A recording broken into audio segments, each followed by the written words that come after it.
Hi there, my name is FixFox and welcome to Heroes of Might and Magic 2. This is the F Heroes edition and this is the second time that I'm recording this video. And it's going to be for a very interesting reason that I will tell you why soon. So let me do my normal preamble and I'll tell you that we've done a lot in this campaign so far with the Roland campaign. We have fought scenarios that have a very large map where we had to move troops around and really consolidate them. We had to be logistical masters. We have fought very tiny maps where we had to immediately push the enemy and press our advantage that we had early. And we most recently in scenario 5 had to make the kind of campaign breaking or altering decision. Do we stay with Roland, the true king, and put him back on the throne, or do we betray Roland and join forces with King Archibald, his brother? We, of course, because this is the Roland campaign, chose to stick with Roland, and we're pressing forward. Let's start off with viewing the intro. My seer informs me that you have turned down an offer to betray me. Once again, it seems I am in your debt. You may rest assured that when all this is over, your service will not go unrewarded. I have received a request for aid from the sorceresses of Norriston. Their public declaration for me has made them the object of Archibald's wrath. Archibald has sent a large army to make an example of them. They must be defended if we are to maintain our diplomatic credibility. I am sending Lord Halton to assist you in your efforts to rally the sorceresses. And once again, thank you. Okay, so we're looking at this and saying the Sorceresses Guild of Norriston has requested Roland's aid against an attack from Archibald's allies. Capture all of the enemy castles to win, and don't lose Norriston, or you'll lose the scenario. Hint, there is an enemy castle on an island in the ocean.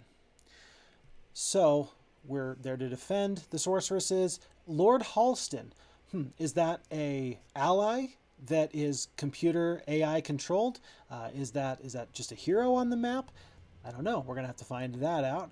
And then this is the first time we have a scenario objective that looks like this. Don't lose Norriston, one particular castle. There has been the second scenario in this campaign. No, it was the third. My apologies. The third campaign, the optional campaign, where we helped the dwarves and we got our dwarven alliances. We could not lose all of the dwarven towns. If we lost all 5 or 6 of those dwarven towns, we would have lost the scenario at that point. But this is the first time we have one single castle that if we lose it, we're just done. That's going to be very important in about 2.5 minutes. We have the dwarven alliances, our award still, and now we can choose between one of these 3 spells to have our main hero start with. Mirror Image. It costs 25 spell points to cast, but it will create an illusionary unit that duplicates one of your existing units. Their entire stack size, all of their stats, everything about that stack of allied creatures, it's going to duplicate that. However, if this illusionary mirror image takes any damage whatsoever, I don't care if it's a 10 damage magic arrow, I don't care if it is a retaliation from some archers on a melee, I don't care what it is. The mirror image will immediately dissipate and they will be gone. So high potential to do some damage, but very, very fragile. The absolutely most fragile that any kind of duplication spell could be.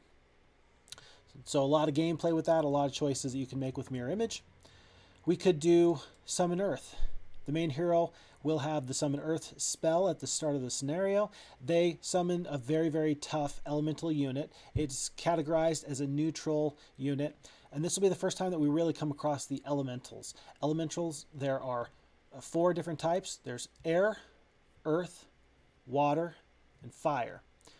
These elementals all have different capabilities, different stats, and different resistances and weaknesses to certain things. For example, I believe that earth elementals are weak to and take double damage from like water spells, I think. No, that'd be fire. something. I'm trying to remember Pokemon Red and Yellow.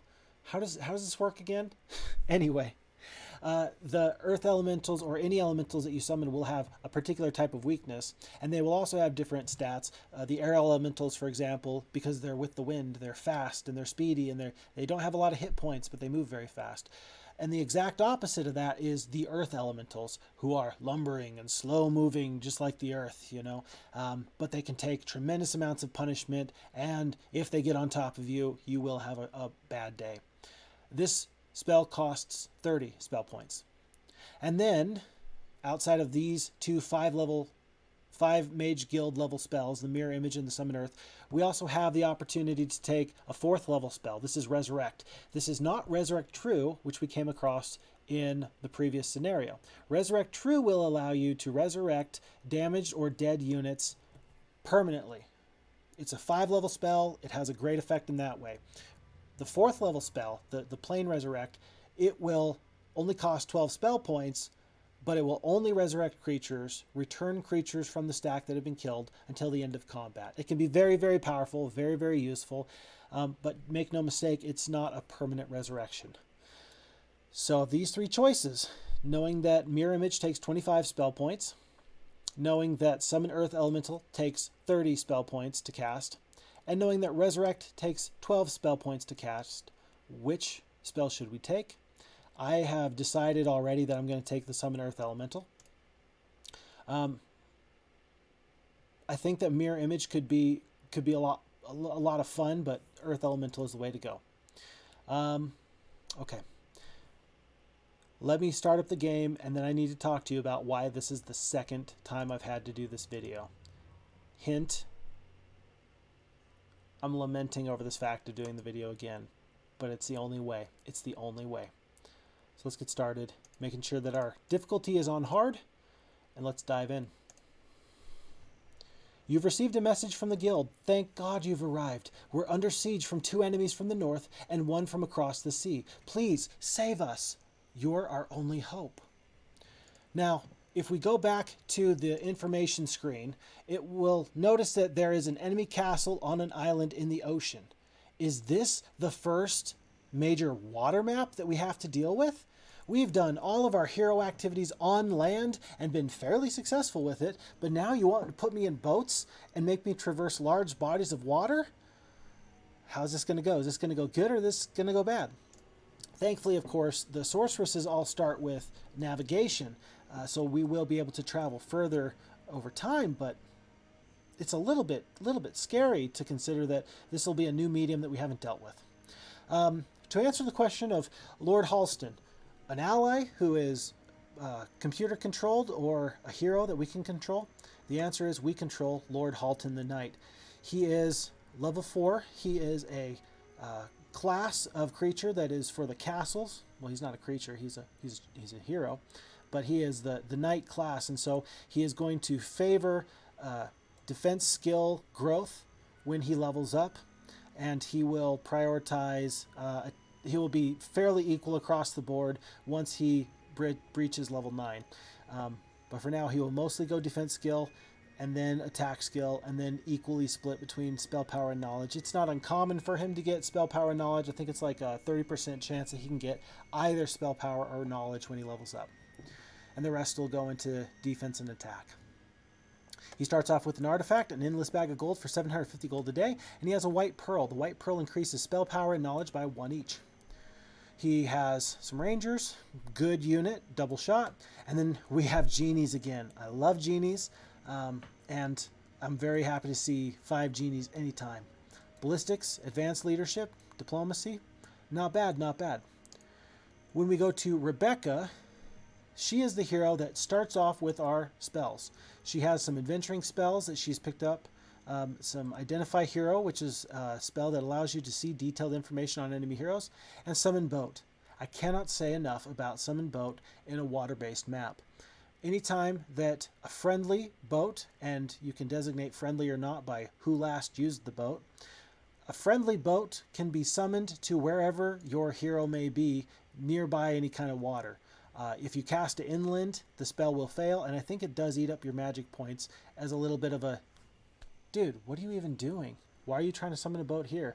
That's your penalty for trying to be dumb and summon a boat in the middle of the swamp.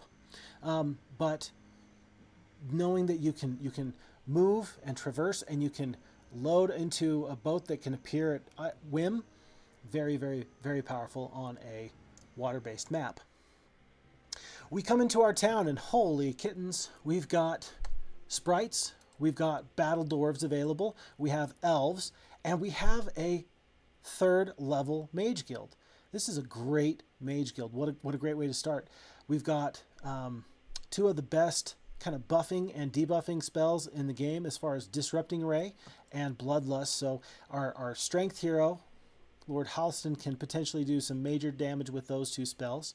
We have an excellent combo of damaging spells in combat. The Cold Ray is a single target spell that does fairly high damage. And then the Fireball, which it costs 9 spell points to cast, but it does AoE damage in an area. Say that an archer on the enemy team is hiding in the upper right corner, and they use their troops, their melee troops, to collapse upon that archer and kind of hide them from our swords and our arrows.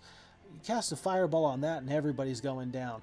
If this was Dungeons and Dragons, there's a reason why I cast Fireball has become a meme. It's because everybody likes Fireball, and in conjunction with everything else we have here, this is a wonderful spell guild. I'm thrilled for this.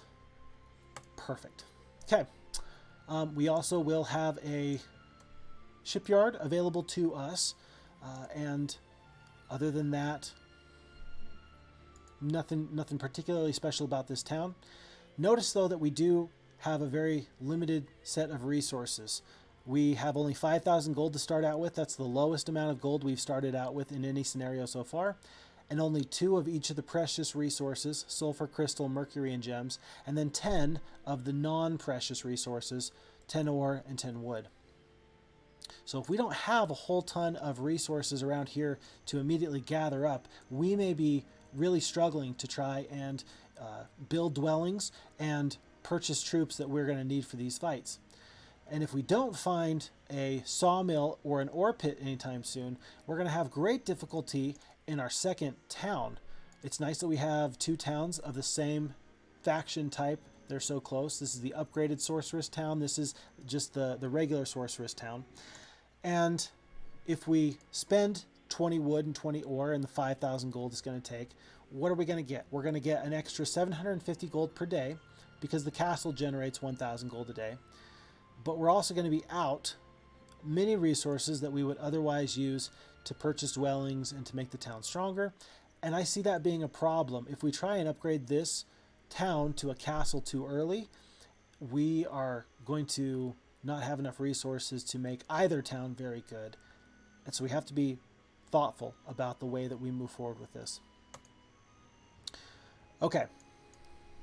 The reason why this is the second time I've made this video. I know you're on pins and needles here. This is the first time I have something bad to say about the FHeroes2 AI, and I think it's a very niche case. What I was finding in this map that I played for about a week, so 7 turns worth, is there's a road here that will go up into enemies to the north, as it said in the preamble.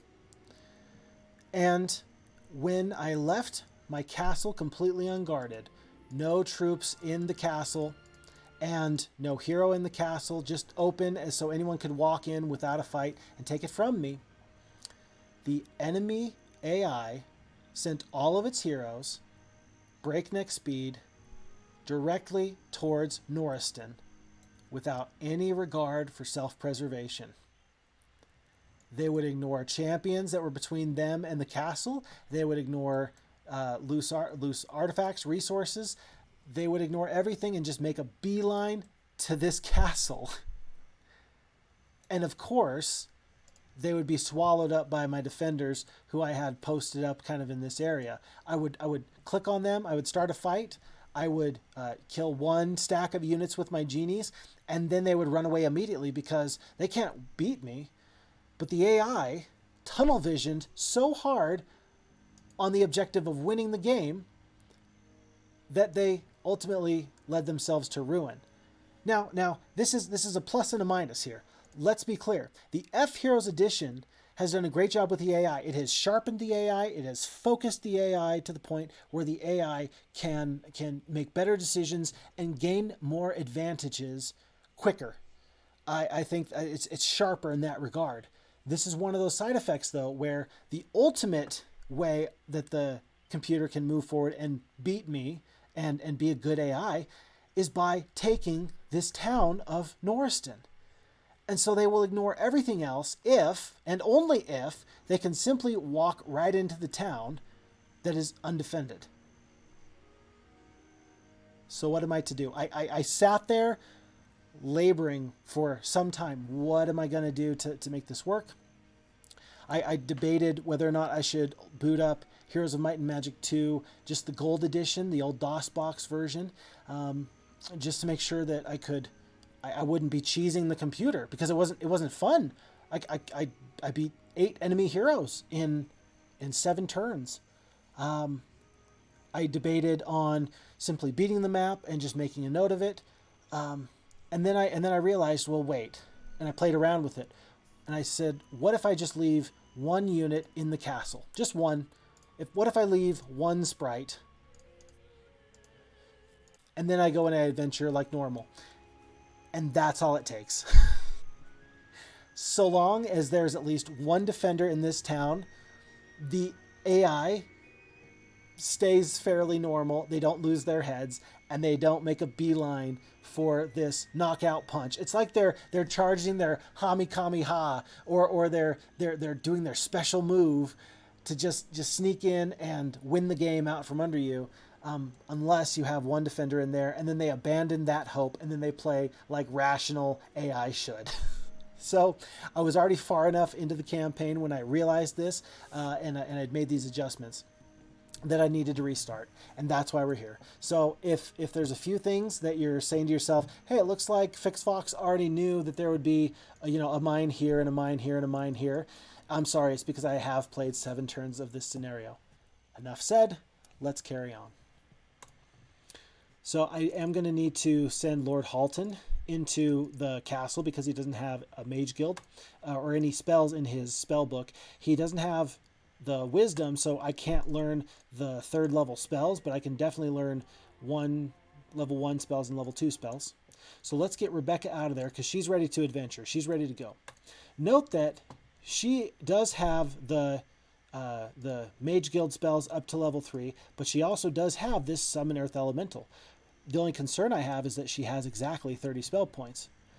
Now, it's worth noting that sorceresses, when they level up, they have the highest chance of developing the primary skill of knowledge, which will increase their spell points when they do level up. For example, when she gets another, 1,000 experience from level 1 to level 2, chances are she's going to get +1 knowledge. And so if I focus on getting her levels early, I may be able to offset the high spell point cost of summon earth elementals, and then they can be really powerful.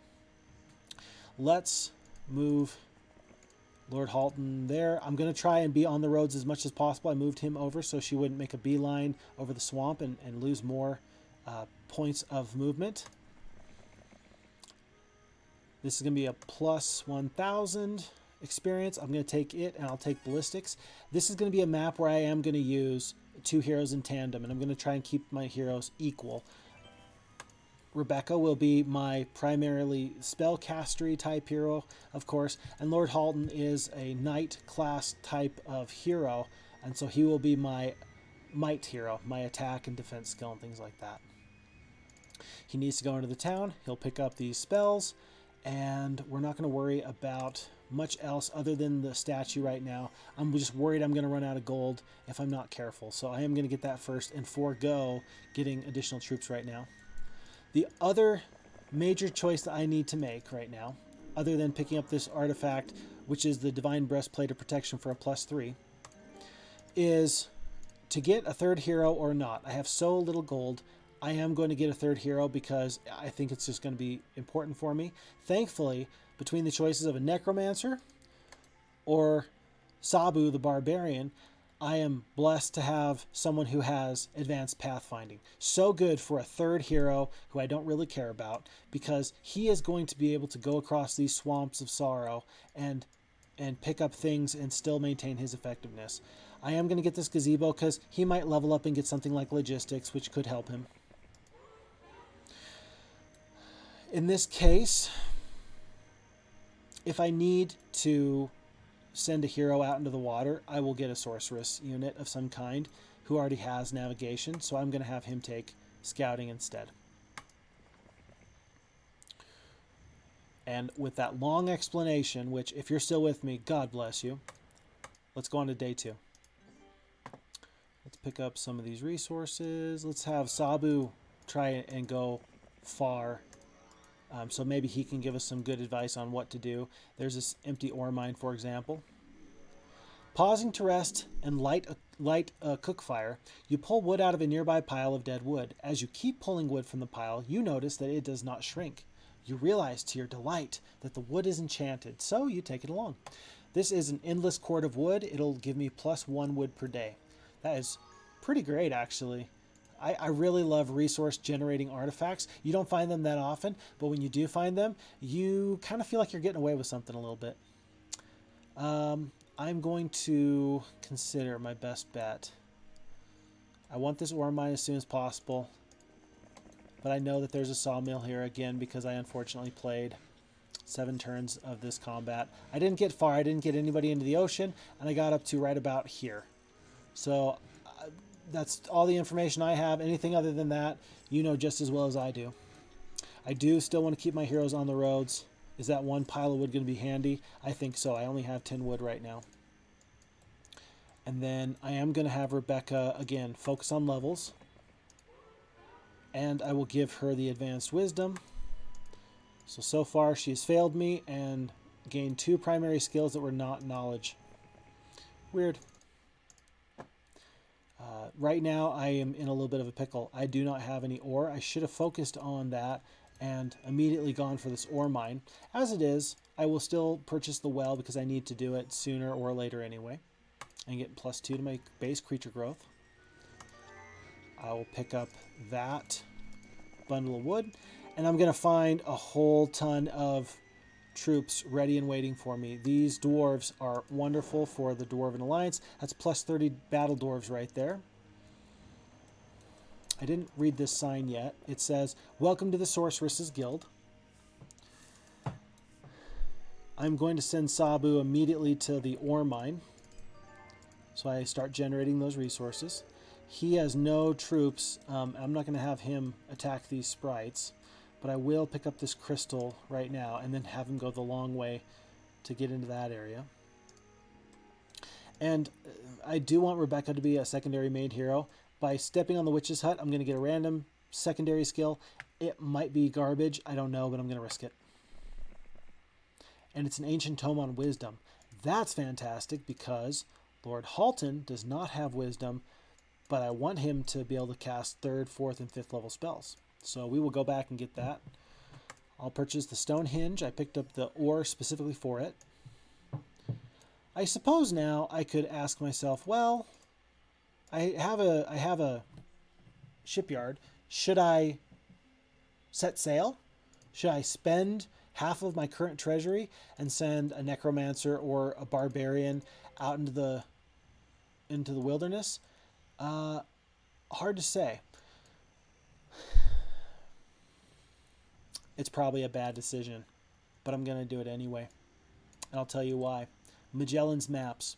This is a point of interest on water features. If I get Magellan's Maps, I'll have to pay some gold, like 1,000 gold, but I will be able to see all the water. The idea is that this old sea creature, it's like, what's the opposite of a landlubber? He's been everywhere, and I can purchase his maps, and I can just reduce the fog of war only on the ocean. I think because that's there, I'm actually going to do this. This might be a terrible decision. This might be a very bad call, but I'm going to do it. I don't anticipate that if I run into an enemy on the ocean that I will be able to fight them off. So I'm just going to leave the goblins here for some other person. And notice that when I step onto a boat, it will take whatever movement I have remaining for that day, and it will end my turn for that hero. That way you can't do many hit and run tactics with boats, and then defenders on land have the opportunity to react to Vikings, essentially, who are threatening their coastal cities. Scouts report the notorious necromancer Worm has been sighted to the northeast. Okay. And my dear Watson, I do believe that that's what we call a clue. If we see a necromancer named Worm, we should probably be concerned about him. He may be a hero that has been buffed by the map designers to provide additional challenge. This might be our one warning that, hey, this guy's pretty tough. So we'll keep an eye out on any enemy heroes that look like that guy. We're going to take these additional dwarves. I'm going to fight these rangers after I split my stack of genies for this reason. They are guarding what I believe is a +3 or a +4 artifact for knowledge. And again, knowledge is, don't say key. Don't say knowledge is key. Or power for that matter. But by attacking this, I am getting the best luck I've ever had in my life. I'm not a lucky person, but I will take it. A group of rangers with a desire for greater glory wish to join you. Do you accept? I will go from 20 rangers up to 48. That's pretty great. This artifact is booby-trapped. You come across an ancient artifact as you reach for it. A pack of rogues leap out of the brush to guard their stolen loot. I'm not going to fight the battle, but it fights just like any other battle.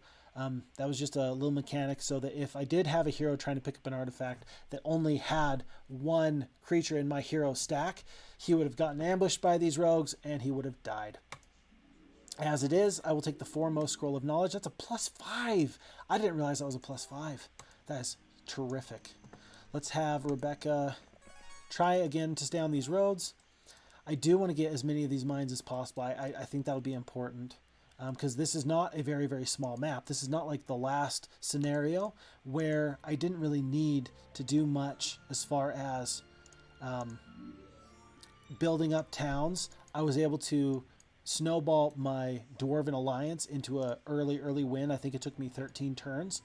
But this is a much larger map. I don't think I'm going to have that luxury. I do think that I'm going to need to play the long game, build up my towns, etc., etc. I am going to hit every single object in this area if at all possible because I want you to be able to see what the ocean has in store for us. So let's start here at the buoy. Your men spot a navigational buoy, confirming that you are on course and increasing their morale. Wonderful. This is a shipwreck survivor. I've talked about this in the third scenario. I've pulled a shipwreck survivor from certain death in an unforgiving ocean. Grateful, he rewards you for your act of kindness by giving you the Medal of Valor. This is going to be a +1 to my morale. The artifact that a shipwreck survivor will give you will differ from shipwreck survivor to shipwreck survivor. But here's the thing. It can be any type of artifact. You can get the strongest artifacts in the game from a shipwreck survivor. And so it is always worth it to kind of roll the dice and save these shipwreck survivors because it's going to be an artifact. You don't know which one, but if you get there, you're going to get some good stuff. Okay, this is a bottle. In the middle of the ocean, there's a bottle just sitting there. And the bottle says, help. Help? Who's saying help? It looks like we already have some little islands. Because it takes one full turn to disembark and one full turn to re-embark onto your boats, little island hopping is a tough strategy to pull off effectively. You're going to waste a lot of movement points, a lot of turns just getting on and off the boat. So we're going to have to be careful that we don't get bogged down and try to pick up everything on the high seas. Sometimes we just need to be very prudent about what we prioritize out here. Okay. Let's go on to the next turn. Yikes. Charity is a necromancer hero. And looks like she's got a fairly good army. I think it's better than what Rebecca can fight against with just 22 battle dwarves. Even with the spells that I have, I'm very concerned about this fight here. Perhaps I shouldn't have had Lord Halton be so far out of the way. Sabu is not going to be of much help, and unfortunately, at best, I think the charity is going to pick up these loose artifacts and give me some rough times on that. I come across a very old woman, long blind from cataracts and dying alone. You tend to her final needs and promise a proper burial. Grateful, she gives you a magic pendant emblazoned with a stylized eye. It lets you see with your eyes closed. The seeing eye pendant makes your troops immune to the blindness spells. That's pretty fantastic. We'll take it. I could probably go north and pick up these other dwarves, pick up a treasure chest, but knowing that I've got some troops and some enemies immediately on my doorstep, I need to deal with them now. I don't think that Charity, if she was going to focus on Rebecca, would have gone this way. So I think that I am able to continue off into the swamps to the left. I'm not defending anything very well with this move, but perhaps I can use the smaller army to clear out some of these things. I'm faced with a choice. I have 8 sprites who are currently guarding this town and nothing more.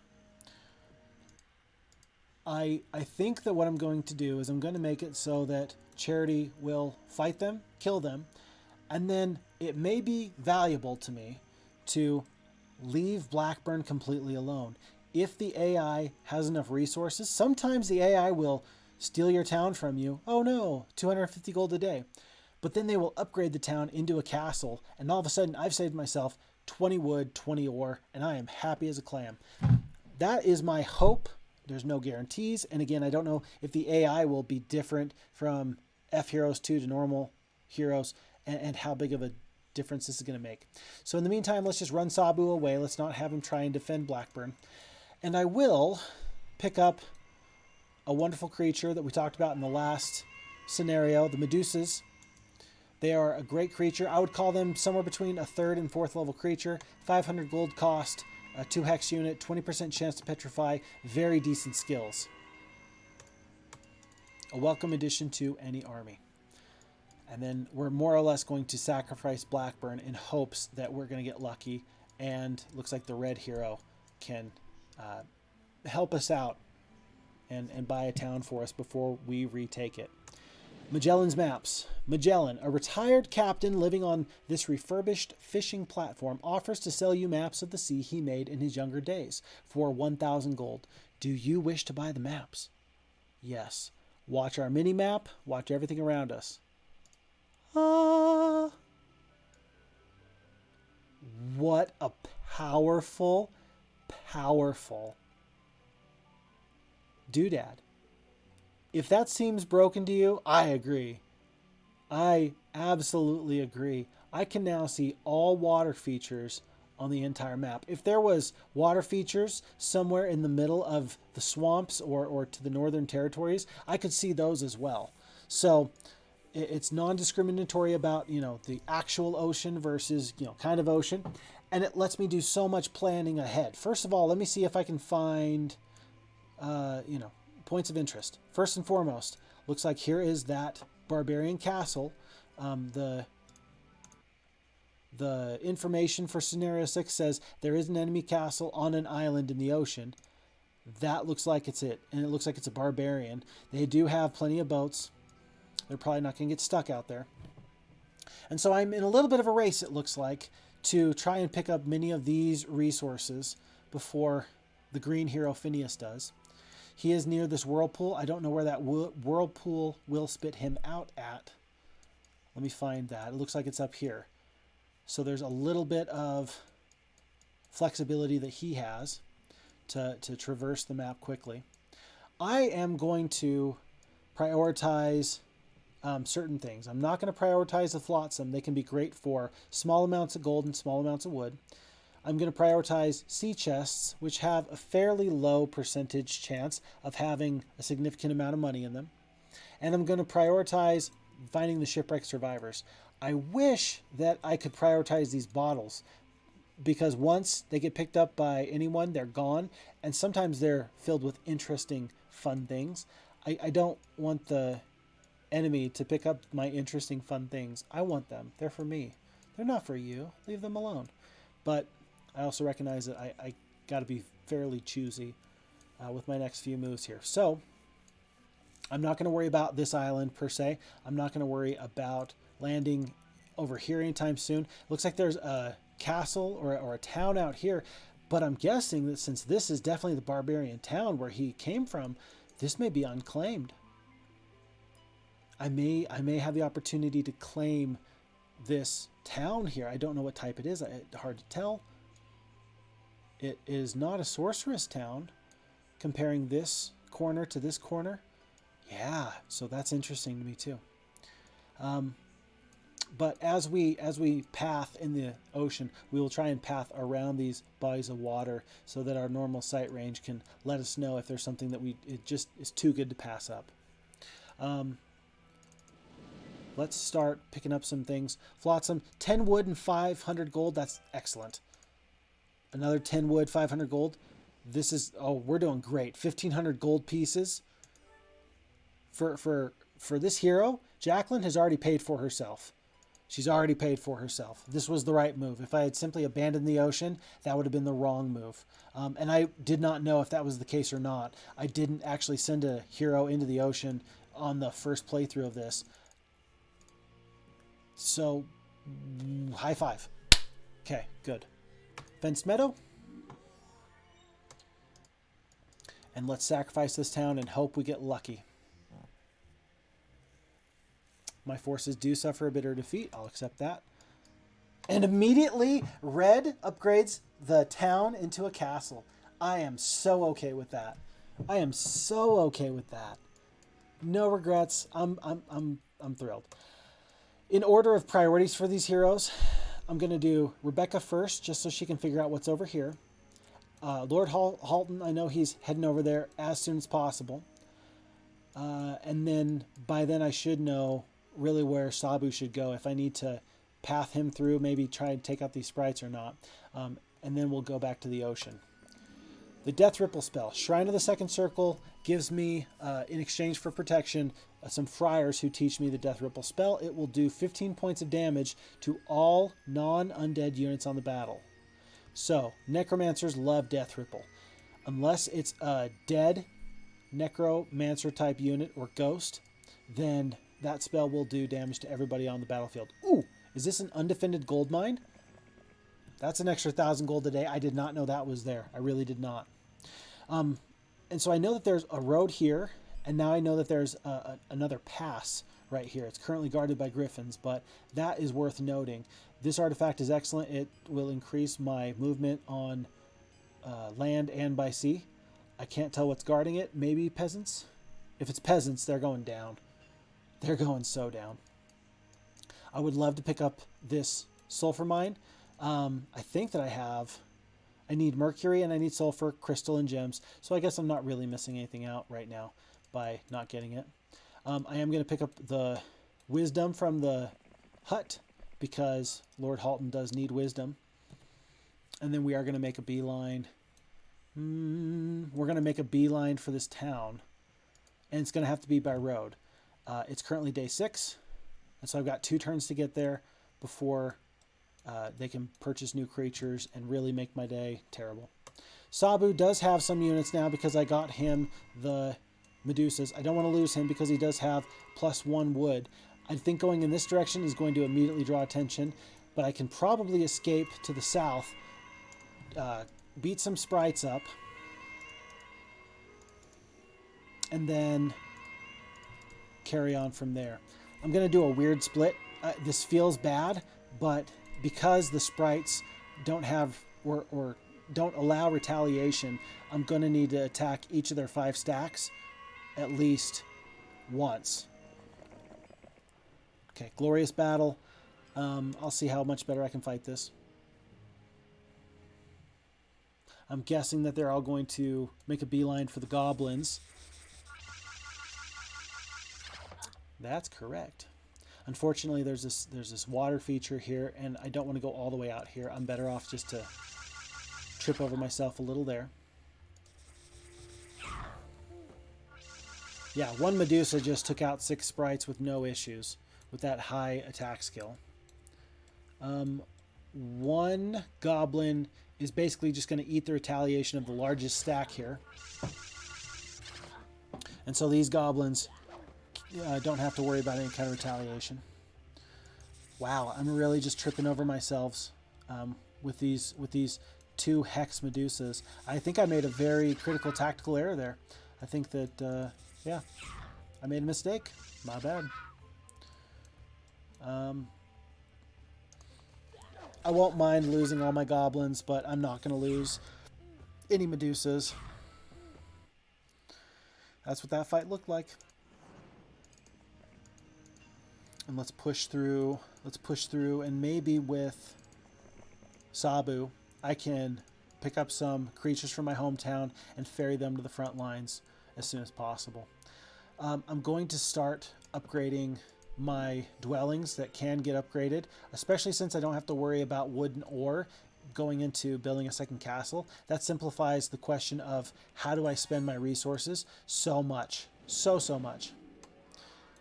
Shipwreck Survivor, he is going to reward me with an Evercold Icicle, causing my cold spells to do 50% more damage to enemy troops. What's an example of a cold spell? For example, in my Mage Guild, I picked up Cold Ray. This would make this spell do 90 damage instead of 60. Or I could do the Cold Ring, and it would make the Cold Ring do 50% more damage as well. I'm going to stay far away from Phineas. I am a little concerned. I just realized if he does make a beeline for Norriston, that won't be ideal. But I don't think that will be because of poor AI. I think that will be because at this point he thinks, yeah, I can take that fight. Otherwise, he should just be going from object to object, maybe landing once or twice. Let's see what he does. I'm very interested to see what he does.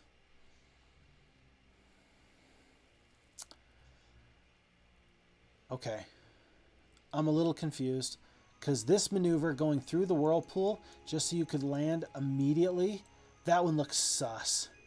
That looks so suspect. But this action looks fairly normal and kind of what I would expect, especially if the flotsams are empty. And perhaps the AI leaves bottles alone because it knows that there's no strategic advantage to getting them, which I'm just fine with. I am just fine with that. Okay.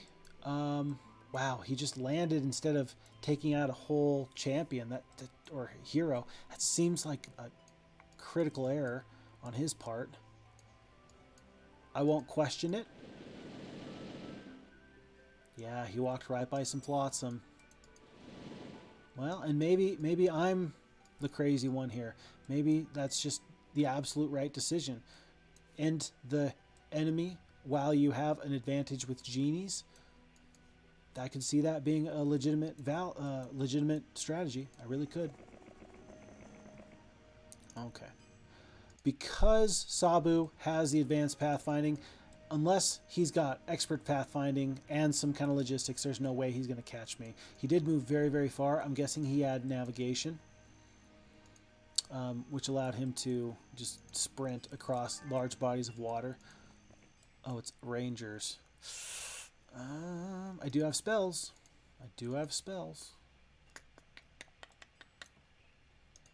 How many? Lots.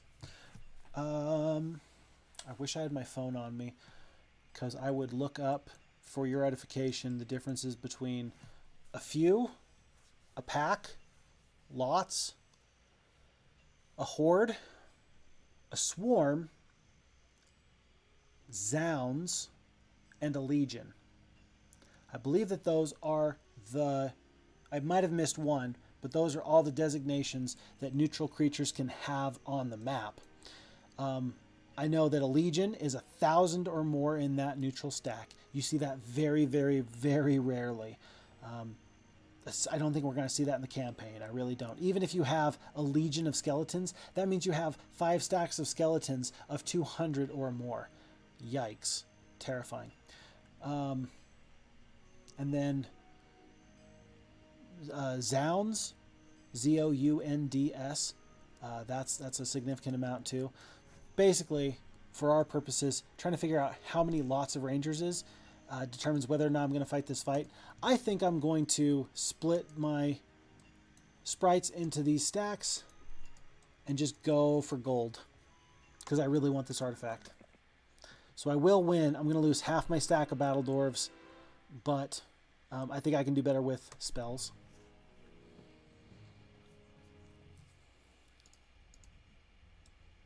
And I'm going to give you the opportunity to see the Fireball spell in action. It's going to do 30 points of damage, and Rangers have 10 hit points each. So I'm going to kill 6 Rangers across 2 stacks. Note that I can cast it anywhere on the battlefield, on the edges, in the middle, but it highlights the areas that will be affected by the spell. Right now, this seems to make a lot of sense to me. And we'll take out, like I said, 3 Rangers in both stacks for a total of 6. And then I'm going to sprint my sprites across the map to jam up the enemy shooters.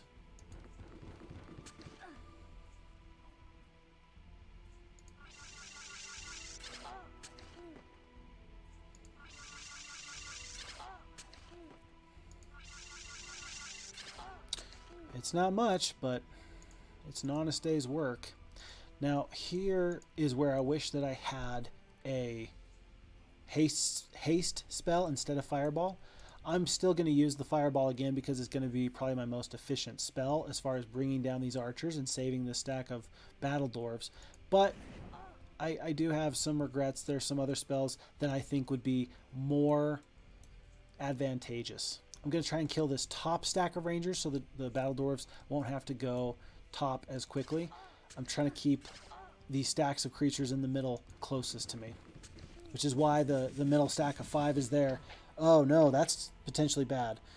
They have a speed of 4, and I have a speed of 4 on my dwarves. By moving down, I actually think that was an excellent decision on their part. I'm going to have to move between these 2 Rangers. I'll kill both stacks. One stack with this swipe here, and then here with my retaliation. But then it's going to take me 2 turns to come on down. Yeah, they made a good decision there. I saw the AI try and pull that off in another scenario, and I was questioning it, and then the more I thought about it, the more I figured that I actually liked it. I'm going to go for broke. Usually it's inadvisable once you know you have the battle won to cast your last spell. I think I'm going to be able to get back to my mage guild before it really comes back to haunt me. Okay, now you're just playing with me. Don't even. What are you doing? No. I've never seen any AI do that. Ultimately, it wasn't particularly effective for them, but I've just never seen them do that. I love that. I love that. That tickles something in my brain that makes me so happy. I can't even tell you what it is. This is an interesting choice. My magic hero can potentially get archery. And that can help my elves, and that can help my druids do some pretty killer damage. Or I can ensure that I'm going to be able to cast 5th level spells. I think I'm going to take the archery. I think archery for sorceresses is a great pickup. So we're going to take sorcery. I forgot that to get to these rangers, I had to step on this witch's hut. Mysticism, it will be my other secondary skill that I'm going to pick up. Not a bad one, especially considering, hey, right now I've got 3 spell points out of 30. Now this, I delayed this choice because it was the hardest choice to make so far, and I wanted to see how everything else would go. Do I press my advantage here into this town, assuming that it's going to take 2 turns for this hero to get back to this automatic win? This automatic win. Do I play it safe this way, or do I trust that my defenders will take care of that, and I push in and take this castle? I think that I think that I'm going to not defend. I think, and this is not me playing recklessly either, I think that I'm going to have tons of creatures in this town to defend it. I don't think that that force he has is going to beat it. I don't think that this barbarian type of creature is going to be able to have a ton of spell points to just make the fight magically go his way. And I don't think he has enough troops to effectively sally into my army and just decimate me. So I am going to do two things at once. And I'm going to push into my town next. The only thing that really concerns me is there a hero waiting here in the darkness? What was the name of that hero that the computer told me to look out for? Worm? I'm a little concerned. Let's see how things go, though.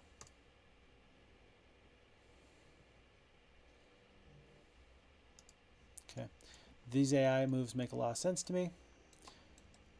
And I've got to fight this fight right off the bat. Glorious combat. I didn't lose a single troop. I'm happy to hear it. I'm going to just accept those results.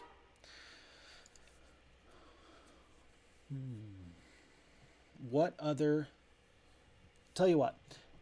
I have this decision to make. Do I take advanced ballistics or the estates?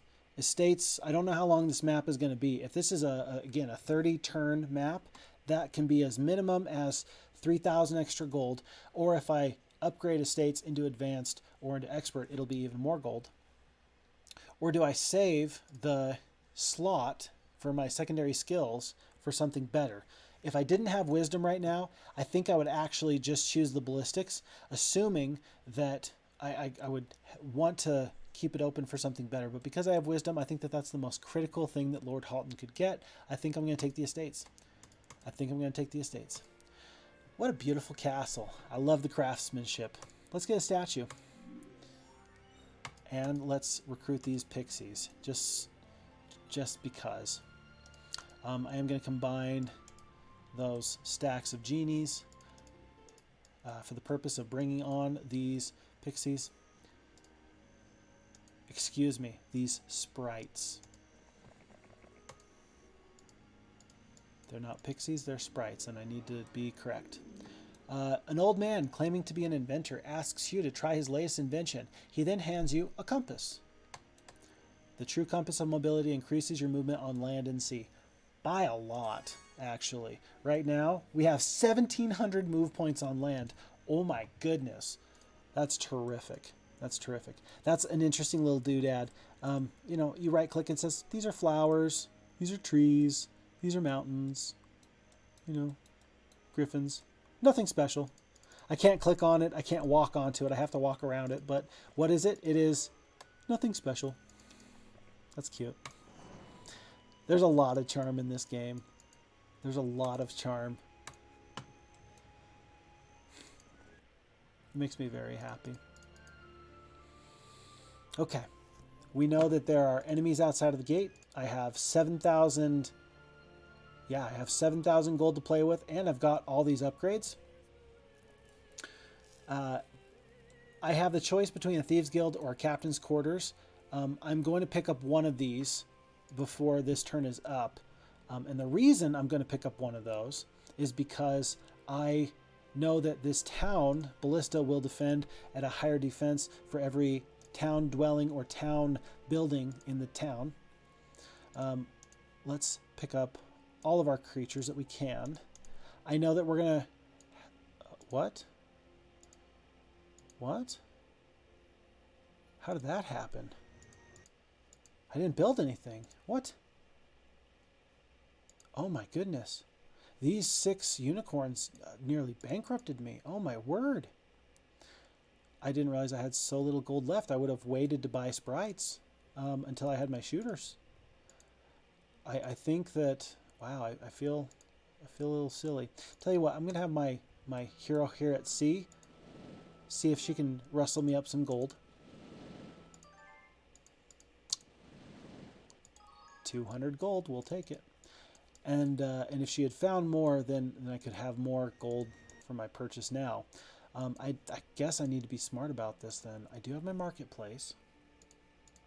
Is it worth 750 for the extra defenses to the town? I think so. I'm going to get the Thieves Guild.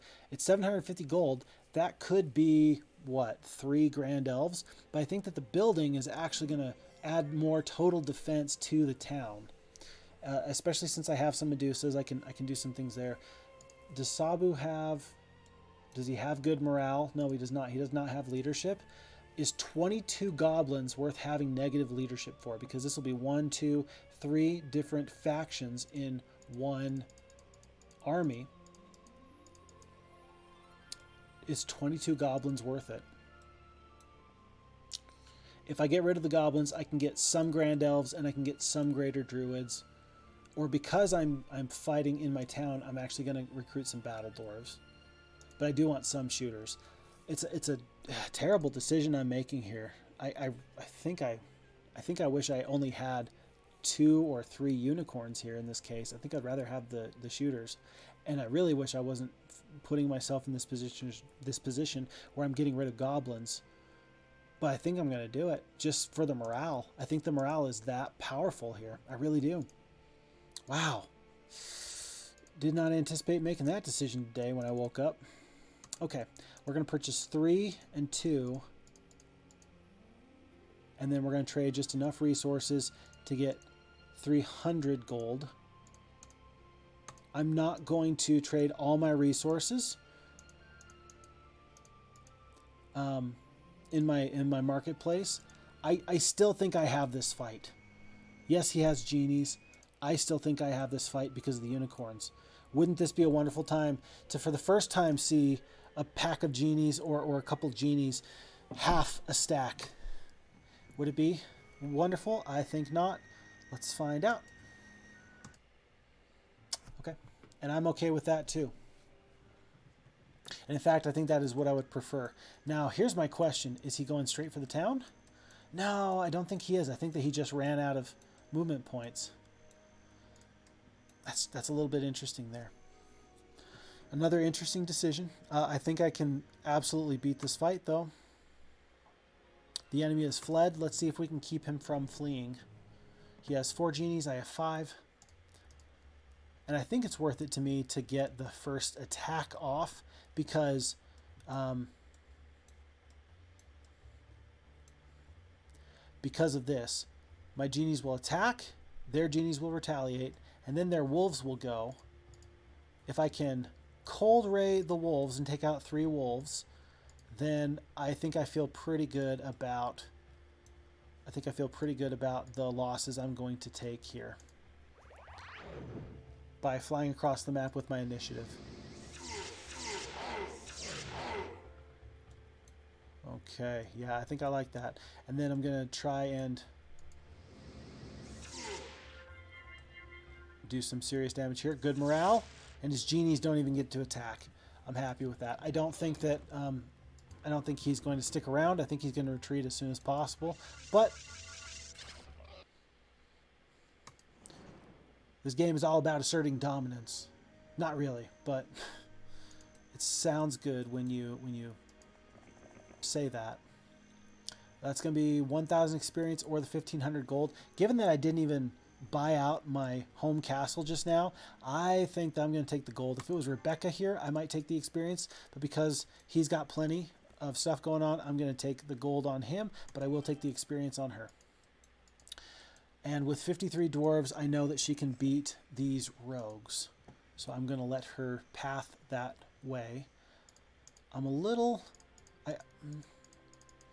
going to purchase the rest of the shooters, at least in this town. I'm going to leave the pixies because I have to leave somebody in the town. I must. Otherwise, it breaks the AI on the enemy. And then I'm going to send Sabu up, and he is going to join forces with Rebecca. How's my spell power doing? 19 out of 70. That's not very good. 7 out of 30. That's not very good either. So both these heroes really do need to spend a night in a castle with a mage guild. I don't have any money left over to buy anything. Maybe that's why the enemy hero went right by all these. There was like 3 flotsams that just were empty, but not these ones. Okay. I feel bad for being so suspect. I'll stop drawing attention to it. 2 gems. And because I have no gold, next turn. Uh-oh. Uh-oh. And Jacqueline abandons my cause.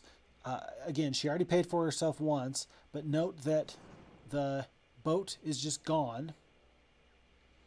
It sunk. And then Atlas, this enemy hero, I do believe that he has... I think that she picked up an artifact. She picked up 2 shipwreck survivors. One was a +1 to morale, and one was a icicle of cold for plus 50% cold. So he's got those 2 artifacts. That's worth knowing. But I'll tell you what, knowledge is incredibly valuable in this game. There is a castle right here. Is a necromancer castle. It's got only a few defenders. That is also, I mean, she died, but not in vain. I will have... I'm actually going to have Sabu trade, fight the fight, and then give the units back. The rogues are going to scatter. I don't care if Sabu gets the experience or not. And then I'm going to transfer all these creatures over. And I actually will keep the very fast Grand Elf here with my Barbarian Speedster. And I'm also actually going to... Well, no, I'm not going to let him keep this Cord of Wood. As you just saw, I'm fairly careless with my non-tandem heroes. And so I would hate for Sabu to go down and then just lose 1 extra wood per day. I don't see any magic wells I can replenish my spell points with. So I should either go here or here to replenish my spell points. I'm going to go over to Blackburn because it's closer to the enemy. And I do think that I need to prioritize getting those spell points because if more people pop out of the fog of war, that could spell doom.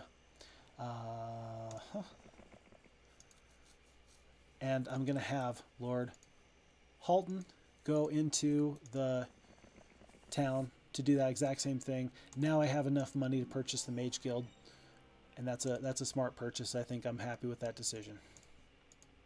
I don't really have anything to build here until I can get the Red Tower. That's going to be a long ways away, particularly just for the gold. Now the nice thing is I've got 1 of each mine with the exception of gems, and I will get that very soon. But I also have an extra... I'm making 4,000 gold a day. 4,000 gold a day. Yeah, I'm going to be getting my Phoenixes this week for sure.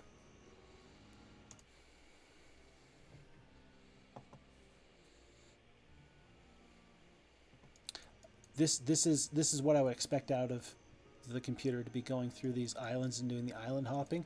They are probably getting some very tasty resources here. Very tasty indeed. Okay, let's have Lord Halton grab these archers. I will attack them. I'll lose the 1 sprite. And then let's have Rebecca spend a night in the Mage Guild so that she can get all of her spell points back. While I'm here, since I'm making 4,000 gold per turn, I will also build up this secondary town because I don't think I'm going to have any problems getting my Red Tower. Oh my gosh. I think that I just spent ore, which I need 30 of. Don't spend ore. Be careful. What are you doing? In fact, for that reason, Sabu's going to go to the Magic Garden. Usually it's gems and gold. I don't think it'll actually give you a non-precious resource, but we gotta try something. I don't have any other means of making ore quickly. It's going to take me several turns to get the ore naturally. I'm probably going to end up trading, which actually means that my other town here, the next purchase I'm going to make is going to be a Mage Guild, so I get a better rate on exchanging of resources. Green looks very active, but that's only because I can see them. I'm sure that other champions, other heroes are very active up here. I just don't know it because I can't see them. Send Sabu this way, and now both of my heroes do have all their spell points. If I had been smarter, I would have given the +5 Scroll of Knowledge over to my main spellcaster. It is what it is. It is what it is.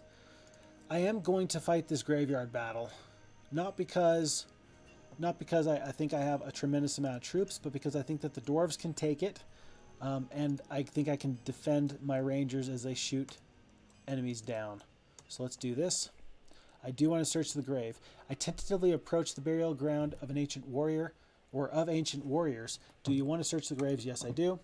It looks like the computer thinks I'm not going to lose any units. I have fought this in previous scenarios. I'm not going to show you what it looks like now. Let's take the leadership. Because I have genies and I want to maintain those as long as possible, because I have archers and I want to maintain those as long as possible, I'm going to take the for sure good morale over the scouting. And I'm going to take ballistics. I think ballistics is going to be more important than archery for Lord Halton. And I didn't take scouting, but I got the telescope, which increases the amount of terrain my hero reveals when adventuring by 1 extra square. So I basically got basic scouting and 1,000 gold. Another pack of orcs, another ore mine. That could be pretty useful. I do think I want to get on this road. If I can get out, and that'll let me see enemies coming before they stomp on my face. That's the technical term for it, stomp on my face. We are going to pursue the skeletons. We'll take the experience gained for the... we're going to take the luck. Ballistics is probably the better skill there, especially because we're probably going to be fighting some castle-based attacks soon. How soon? There's a castle right there. Ballistics is probably going to come in pretty handy. Okay. Now, I don't think, unfortunately, that I can just leave my town in this area. There is an enemy in the sea. Perhaps the best thing I could do would actually do a quick sprint into the fog of war, just so I know what enemies are coming, and then focus my efforts on the seafaring people so that I have a firm wall at my back, because I don't know if the other two factions are going to really be a threat to me by sea. I think that I'm going to do that. There's just too much uncertainty from the ocean. And so let's perhaps follow the road, get an observation tower, and go from there. Ooh, interesting. Okay, so we see 3 towns immediately. We have 1 necromancy castle. We have 1 knight castle. And we have, this is a warlock town. I notice that Ector is not too far away. And because these are all allied, the red and the yellow, I don't think that they're fighting each other. I think that if I'm looking at this right, these mines, they've got a pretty healthy split. Ore, sulfur, crystal, wood for yellow. Red looks like has gems, wood, ore. And so nobody has taken a resource from the other that they really need to survive. Because of this, I'm going to immediately send Rebecca south. She already has the artifact that'll increase her movement speed in the water, so I don't need to trade any artifacts. And I think, ooh, there he is. There's Worm. There's the necromancer Worm that I was warned of. He doesn't have a lot of army, but perhaps there is some troops garrisoned and he can surprise me. We'll see. I think if I take 1 or 2 of these towns, if I can, then I'll feel much safer. Can I? Is it the smart move? Fighting a war on 2 fronts when the enemy only has to backdoor you? Difficult to say. Very difficult to say. I do have an interesting choice. Don't spend the ore. That's not the choice. Get a well. You can spend money. Mage Guild level 4. It's going to cost a lot of resources. It will delay the red tower, which is more important. A hero who is going to go out adventuring by herself, who is primarily a spellcasting hero, should I roll the dice on a chance to get some really good 4th level spells, or should I take the for sure good Phoenix troops? When I say it out loud, there's no question in my mind. I think that I need to take the for sure Phoenix troops, and I'm gonna wait one turn, and I'm gonna trade the ore to get them.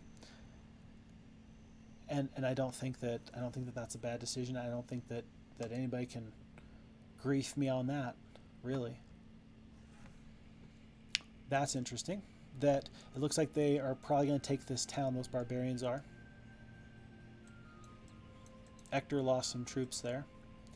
Worm still has nothing available as far as troops. Do I want to make any changes? I want to keep all these troops. Do I want to keep the stacks? Do I want to have 2 stacks of genies? I think I do. I think 2 stacks of genies is better than splitting the stacks of dwarves. I'll keep the dwarves close to the rangers so that they can defend. And let's take this town. And then if we need to get out of here, we sure can. I want to fight this fight. Oh, so first of all, because it's a town and not a castle, there's no moat, there's no major defenders. This is pretty easy. The problem is that because it's in a town, Worm the Necromancer cannot retreat. So his back is literally up against a wall. Now, I see that he's got a speed of 4 creatures. All these are speed 4. So who's going to go first? I'm going to have my 2 genies go, and then it's going to be a free-for-all. So can I kill all these creatures in one go so he doesn't get a spell off because he has got 6 spell power? I don't know, but I think we should try. Let us...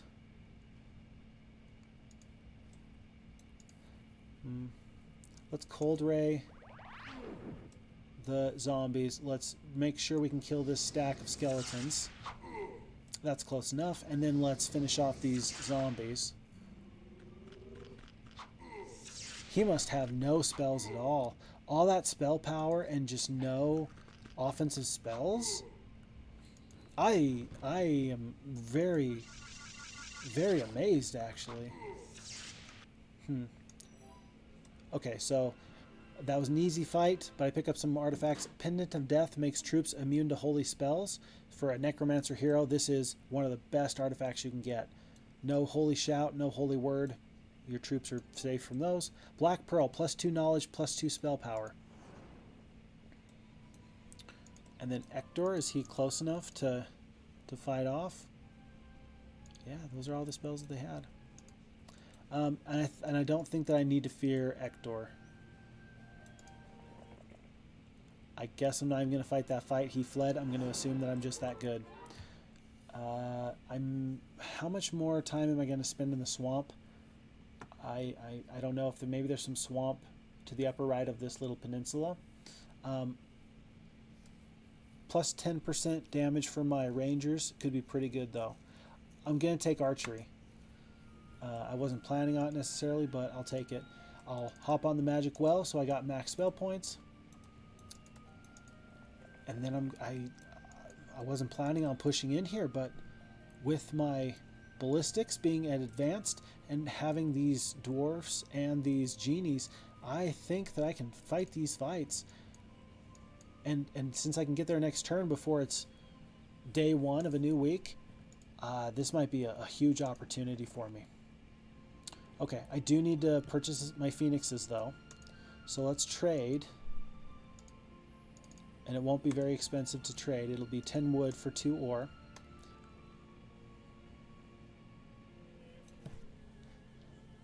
It's not 20 ore, it's 30. That's pretty expensive.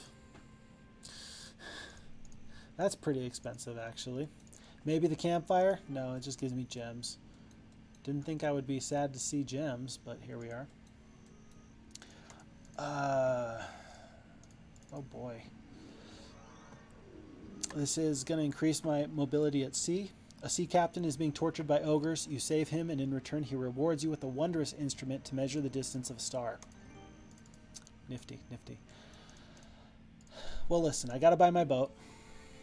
I'm gonna leave the Medusas here.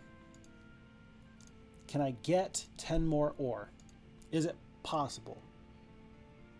Knowing that I have to keep that 20 mercury, is it possible?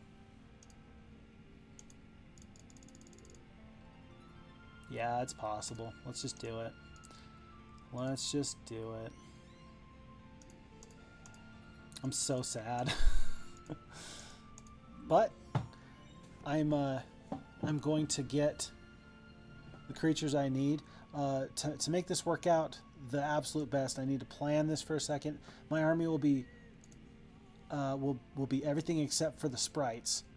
But because I need to get into the boat this turn, just so I can get moving, I'm going to have to purchase a 4th hero. And that 4th hero is going to ferry troops from Norriston into Rebecca. So, worth knowing. Is there anything to buy here? Not this turn. I've pretty much tapped out all my resources, making sure I could get my phoenixes. Okay. Truly, though, that was an example of a choice you can make where, is there a right choice and a wrong choice? I think you're going to find that people will be fairly divided on the answer to that. Should you go for additional phoenixes, or should you go for a chance to get a great 4th level spell? People are going to be divided on that answer and that question. Glorious combat. There goes the yellow town, and yellow, in fact, has been vanquished. Interesting that they had a Freeman's Foundry and a hill fort. If they wanted to, they never had to purchase the upgraded pikemen or the upgraded swordsmen. Interesting, though, that there's not much development in that town. I'm not going to spend time island hopping. I'm not going to spend time doing much else other than going directly into the teeth of their fortification there on the ocean. I will pick up, I have 2 wizards I can choose. It doesn't matter which one I take per se. And let's purchase all the troops we can, starting with the most expensive, then the shooters. Then that's all we have. It's all the money we have. Unless somebody else can find a stack for me. I don't think that there's a whole lot of gold elsewhere. Flint's not going to find any. And I don't want to trade for any more resources, to be honest. I think that since I still have another town to develop, I will leave things the way they are. And I'm happy with the way things are at right now. I even have some fairly decent defenders at home, just in case we have an emergency. And sometimes I've actually had this exact campaign. I remember it. I had this exact campaign go where it hinged on one final battle where all my good armies were in the north, and then one boat of barbarians came, landed, and I think it was within like 1 or 2 war trolls was the difference between a win and a loss. Did I win or did I lose? I'm never gonna tell. I really do want to get this bottle. Very nice. Barbarian's Castle lies to the south. Note, though, that they also did likely pick up this other town. I'm not going to know until we get there, but for now, we'll keep that in mind. I'm out of gold. There's 1 hero in a boat out and about, and there is, oh my gosh, and there's 1 hero out and about, and then there is one that just landed. You know what happened? I think that the computer saw that I had very low defenses in my town. I thought that 1 pixie at least would keep it fine. But look at the way they just shot through here. 1, 2, 3 heroes, 4 heroes, just out of, just like a wave. Lord Halton, he's gone. Get the hometown. and oh, Rebecca, she set sail. Get her. For that reason, I'm very concerned. It's going to take a minute for these heroes to get over here. I think that I can intercept Luna, that she's traveling on the road, and I think that because these gentlemen are going through the swamps, that I'll be able to intercept them by using the road. But I don't think I can intercept Atlas with this army. I think I can. Can I defend with what troops I have remaining? I think I can. Oh no, this is how we... That's how that other map went that one time. I'm wondering if this was an example of the issue I saw in my first playthrough on this, though, where all of a sudden heroes just spill out and charge with reckless abandon for the win condition. I'm not going to go back. I'm going to trust that my defenses can hold. And I'm going to land. Even if Aragon goes into the boat, I'll be able to attack him while he's in the boat. And so he's pretty well stuck. And I am happy for it. Let's try and save the heroes. Maybe it's because this castle is empty. Let's purchase all these units as well. I guess there's not too many. Let's get the tavern so we can potentially get dwarves.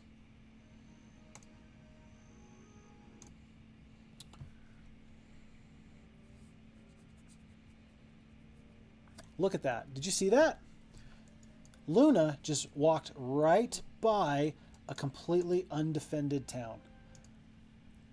That is interesting. Okay. Okay. Let's take her out for her... I was going to say hubris, but now I'm thinking to myself, maybe she's not the problem. Maybe I'm the problem.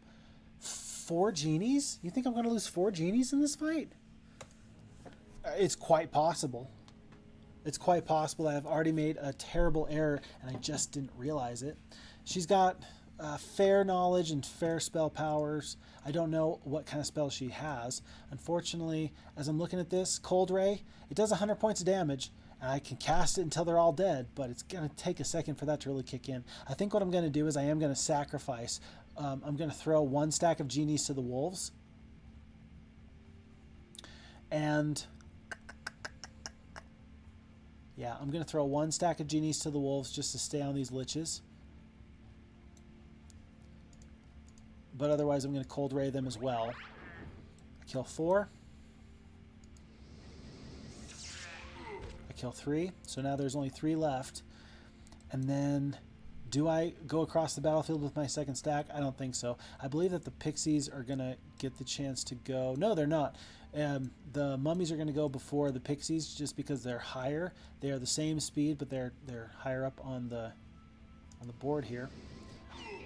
And so my rangers are going to have a chance to shoot before anybody else gets the chance to move. And we're going to try and take out these mummies. That's a big stack. Maybe I can help the genies out. That is going to help the genies out a lot. I anticipate that the sprites will fly across the battlefield. And we will try and do a little bit of damage. Well, 7 hit points, 7 sprites. Here's the thing, though, and we're gonna do the math. Liches have a defense skill of 7. My sprites have an attack skill of 10. So defense skill of 12, attack skill of 10.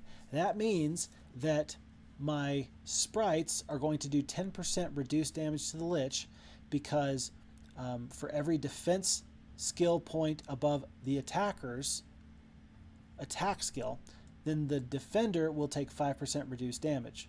So the difference between the attack skill and the defense skill is 2 in favor of the lich. That's negative 5% damage and then another 5% damage. So my sprites are going to do the max of 14 damage. It's going to be an average. And then they're going to take 10% reduced damage after all that's said and done.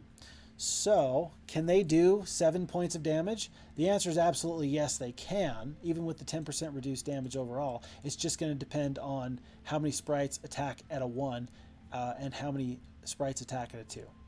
We're going to roll the dice. Let's see how it goes. 7 sprites did 10 damage, and I'm feeling fine. We're going to back the genies off. I don't need to be out there and possibly lose some more. We're going to Cold Ray. I'm thinking that if I Cold Ray the zombies and I attack the zombies with this stack of genies, I don't have enough turns. I don't have enough ability to wipe them off the face of the planet. So it won't matter. There's no calculation I can do here. I'm just going to lose 1 genie instead of 4. That's fine. I'm going to kill Airy here before I carry on. No problem. What? Rebecca receives 1,600 experience, but I'm going to lose 2 phoenixes. Let me fight that battle. No moat. Looks like just the regular castle defense. Yep, just the regular castle defense, so no extra turrets. These war trolls could potentially be a problem. I'm wondering that if I summon earth elementals now, if they will take a lot of the hits, if the enemy will focus them or not, over shooters. I don't think so, but I'm going to try it. So I hit summon earth elementals. Because of my amount of spell power, I was able to get a total of 12 earth elementals. Earth elementals have no morale. They're immune. These earth elementals are immune to lightning and elemental storm, but they take 200% damage, double damage from meteor shower. So they have some immunities, but they also have some vulnerabilities, as do all other elementals. I don't think the 8 war trolls is going to ruin my day, and my shooters are going to go before them. So I'm going to wait 1 turn with my phoenixes and make the enemy make a hard decision. He's got 5 attack, so he's got some stats here, especially against my 1 defense. He's got some stats here, but having the higher tier creature is going to pay some dividends really quickly. Let's just take a preparatory step. It doesn't matter. It doesn't matter. And then let's barbecue some war trolls. Uh-oh. Wow, I did already lose a phoenix. That's nuts. I'm going to move my unicorns into an attack position. I'm going to more or less keep the dwarves in a defensive position and try and get the earth elementals out there as soon as possible. If the earth elementals can brawl with the ogre lords, I'll be feeling pretty good. I'm going to use the breath attack on the phoenixes to just take out 2 stacks here. I know I can beat the war trolls and these wolves, and I don't think that the goblins and the ogre lords can kill 1 more phoenix. I could be wrong, but I don't think that they can. I will cast a Cold Ray.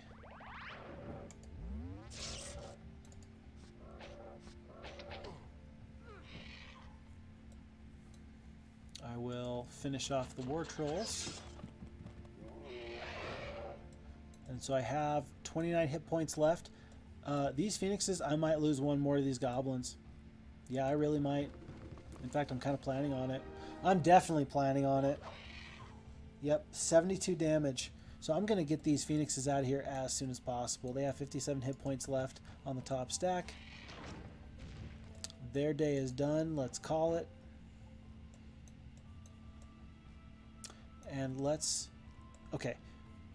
So, Greater Druids have an attack skill of 7, whereas the Grand Elves have an attack skill of 5.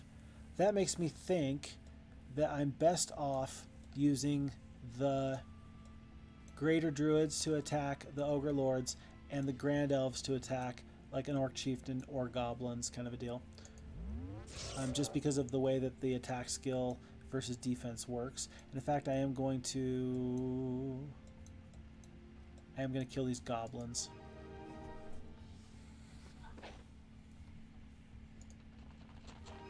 I'm trying to purposefully retrain myself to think about things in terms of attack and defense skill in my decision making. So when you see me do something like that makes no sense, like Fix Fox, why are you trying to calculate this out? It shouldn't be that hard. It's because I'm trying to help myself be better in the long run. Interesting thing, Hideous Mask is an artifact, kind of a bad artifact. The hideous mask prevents all wandering armies from joining your hero. All neutral creatures that you'll find on the adventure map, nobody's going to want to join me because of this hideous mask. Mobility at sea. My Serenity Pendant for immunity to berserk spells. Ammo cart, unlimited shots. Giant Flail of Dominion is a +1 attack. Overall, pretty good. I don't know if there's other things here on this island. Frankly, I don't really care. I got to get back in the boat. I would love to stay and chat here at the Mage Guild for this town. They don't even have a Mage Guild. If they did, I would stay and chat. They don't. I'm going to peace out.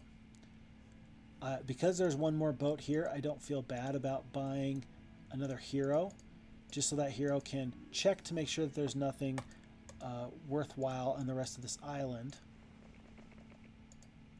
And then they can go into the boat and help me adventure a little bit more. Remember, back at the ranch, we have some highly concerning developments. We are going to pick up the... should I get the moat or should I get the units? I think I should get the units instead of the moat. And the reason being is because we have attack skill and defense skill, but they don't help with the moat. So let's get the cottage and get some additional dwarves in here. It's not a lot, it's just 6, but we'll do it. And we're actually going to split, these stacks in a fairly unique way. And then we're just going to let Sabu do the best he can, but understand that this is probably a losing fight. Oops.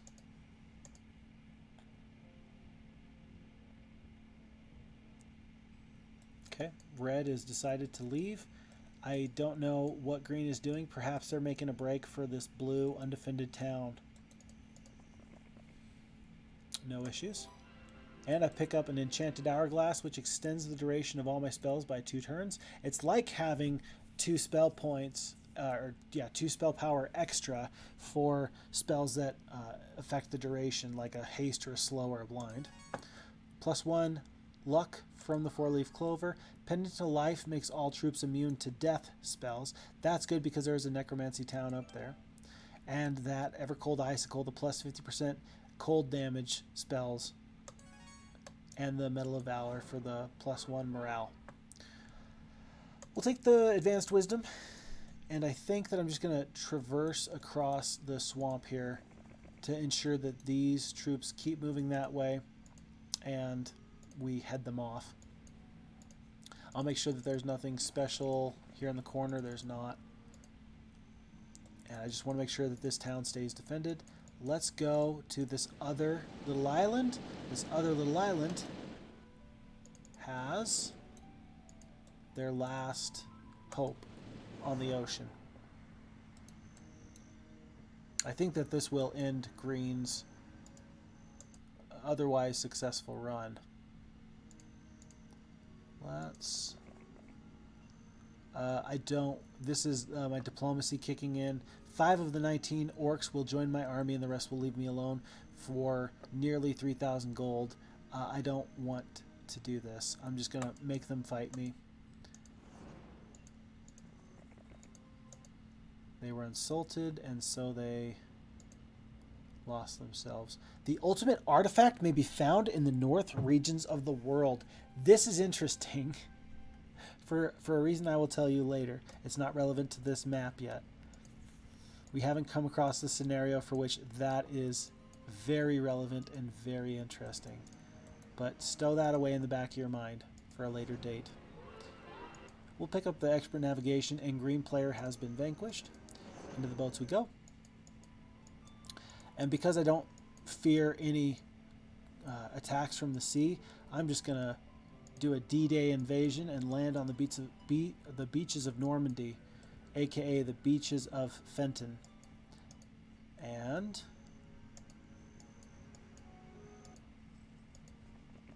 cause a ruckus. Let's maintain that hero there. Let's just make sure that nobody slips by and takes my towns. I've got this one beat. I just need to mop it up. I don't want Sir Gallant to go take Baywatch, the town, not the show. Because if he gets there, then he will have the additional defensive stats that I'll have to deal with, and I just don't want to deal with that. I'd prefer to take him out now while I can. He's got the bigger army, even though this town was here and Almar can go anywhere. I really didn't want the large amount of troops to potentially get to a safer destination. We'll get there next.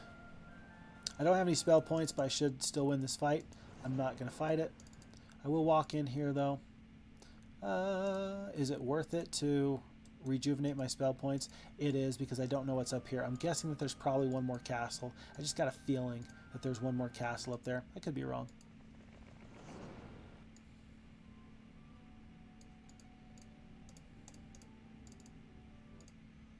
And then let's stay overnight. Week of the Gopher. That fight was pretty easy. Red player's been vanquished, so there was not one more town in the northeast on the peninsula there. The enemy is beaten. My side has triumphed.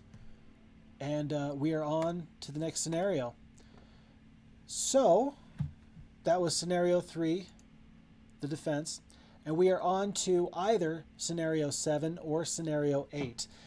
We earlier had the option to fight scenario 3 or not. That was our choice. This time we have a choice where we must pick one of two options. And I got a feeling that when we get into scenario 7 or scenario 8, that we will be able to figure out what is the choice, what is at stake, and potentially what is the reward. What's the benefit to me? But for now, we're going to have to leave you here. Thanks for coming on this journey with me. I sincerely appreciate everybody that takes the time to watch these videos. I love this game. I've said it before, and I'm not going to get tired of saying it. This is a fantastic game. If you haven't yet, look in the description. There's going to be a link to the Heroes of Might and Magic 2 version that you can get on Good Old Games. And then also there will be a link to the GitHub for what I believe is the most up-to-date version of FHeroes2. If you're enjoying this, go check it out. I'm having the time of my life. So with that being said, thank you for being here. FixFox out.